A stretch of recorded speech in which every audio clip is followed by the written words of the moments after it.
A year ago in 46 hours, I ordered this Shanding SD12U direct from China.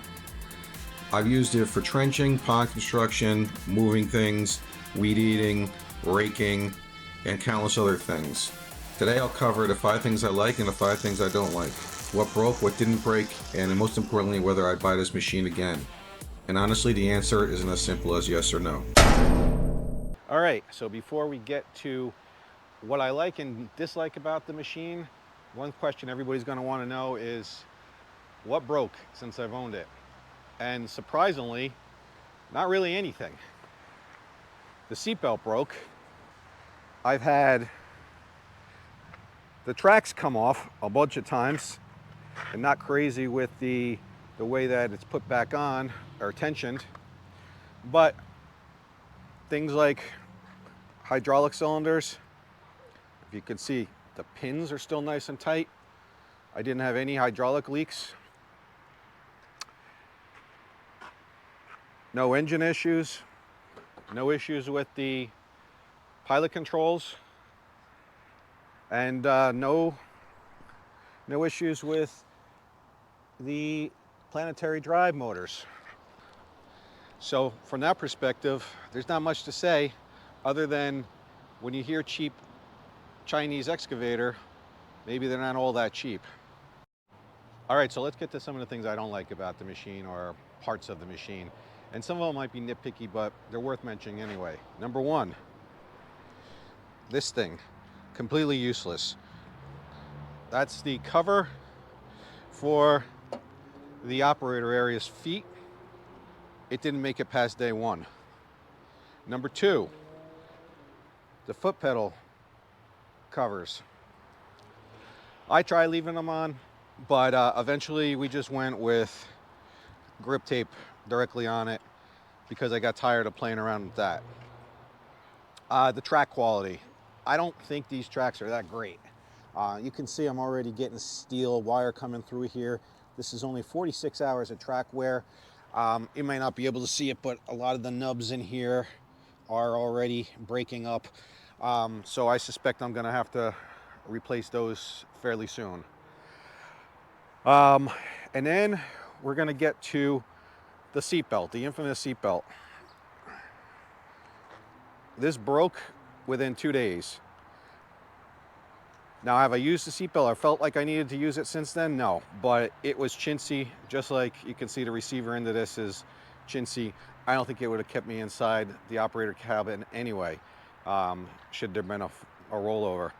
And then the fit and finish. Now, part of this is my fault because I've had this thing on and off a bunch of times for this project here, okay, which was the low pressure return.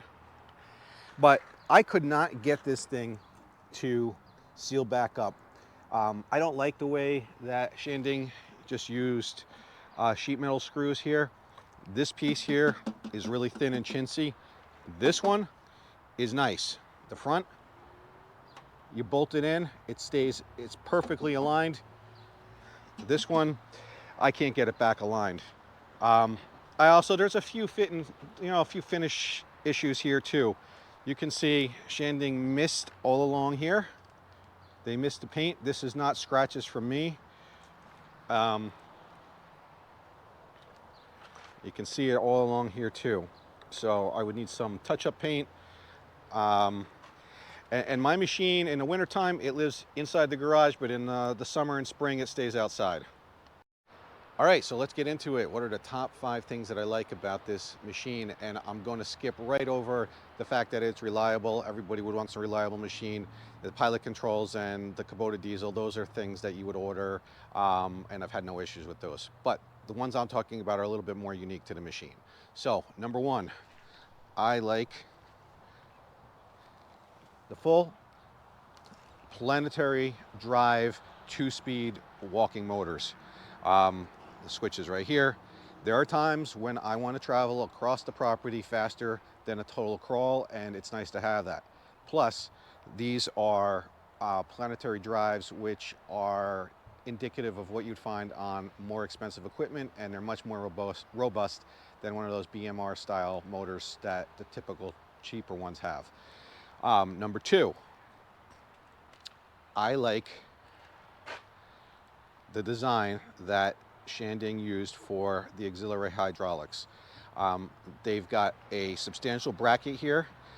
The hydraulic lines are routed nice and tight in there, and the flow handle is parallel with everything else, so it doesn't stick out. Now let's go to the thumb. This hydraulic thumb is actually purposely built for this machine. If you look, this is not a kit. This is welded on here. It's welded on here, and right now it's not all the way retracted, but this allows the thumb to retract as far as it can compared to other bolt-on kits, and it just inherently makes it more strong. Then let's go to the roll cage, okay, the ROPS.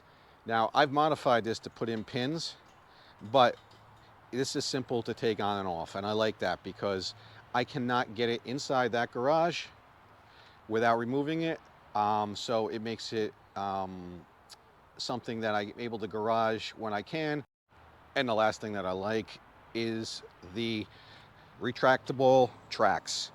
I ordered it specifically that way, but I needed to access a small gate or a property that had a small gate. There's no way the machine was going to get in there to do that. So again, that's another thing that I really like on a machine.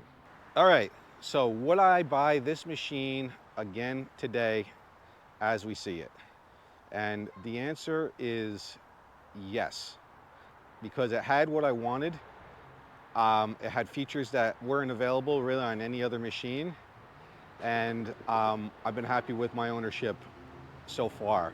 And considering the price is a third of what a Kubota U10 is, which this is modeled after, I think it's a great value. Now, that being said, if Shanding disappeared tomorrow and I had to order another machine, would I copy it exactly like this? No, and I'm going to explain why. Because there are some features now, including the piston pump design over the gear, a little bit better hidden hydraulic lines for the Planetary motors, and a few other things that have started to materialize. And if you stay tuned, you're going to see my new machine coming in has some of those items at even less of a price than I paid for the Shanding. So stay tuned, and I'll see you on the next one.